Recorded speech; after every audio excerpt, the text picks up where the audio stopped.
हवांगशु कोन Taiwan से ताल्लुक़ रखने वाले लाख के फ़न के कदीम फ़नकार और माहिर हैं। फूजू की बेबदन लाकवेयर मुसव्विरी की तकनीक के वारिस हैं और चीन के कौमी गैर मादी सकाफ़ती विरसे का हिस्सा हैं। 2016年第一次来到 मैं पहली बार 2016 में फूजो आया था। यहाँ लैकवेयर बनाने के जो मवाद और तरीक़े इस्तेमाल होते हैं वो बहुत मुख्तलिफ और मुतनव्वे हैं। ये शहर अपनी सकाफत के हवाले से भी बहुत ज़रख़ीज़ है, जो मेरे जैसे फ़नकारों के लिए एक बड़ी तहरीक है। मुझे यहाँ की मार्केट भी बहुत मुतहर्रिक और पुरजोश लगी है। चीन के मशरक़ी सूबे फूजियान का तारीख़ी शहर फूजू इसका दारुल हकूमत है।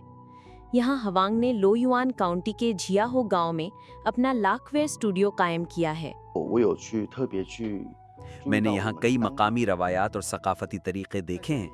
मिसाल के तौर पर गांव में फ़नकार लैक पेंटिंग के लिए बतख के अंडों के छिलके इस्तेमाल करते हैं। आड़ू के फूलों के एक बाग में वो आड़ू के दरख्त की शाखों को दोबारा काबिल इस्तेमाल बनाते हैं, उन्हें चमकाते हैं और उनमें बॉल पॉइंट पेन की रीफिल लगाकर एक नया तख्लीकी प्रोडक्ट तैयार करते हैं। हवांग इस रिवायती फ़न को अगली नस्लों तक मुंतकिल करना चाहते हैं और साथ ही वो लाकवेयर को वक्त के साथ तरक्की देते रहना भी ज़रूरी समझते हैं। 除了传统的这个手 मैं सिर्फ लैक की टेक्निक ही नहीं सिखाता, बल्कि बहुत से शागिर्दों को साथ लेकर काम करता हूँ। हम सब मिलकर ये सोचते हैं कि लैक के फ़न को तख्लीकी और सकाफती मसनूआत से कैसे जोड़ा जाए। हमारा मकसद ये है कि इस रवायती हुनर को दोबारा जिंदा करें और नई नस्ल तक मुंतकिल करें।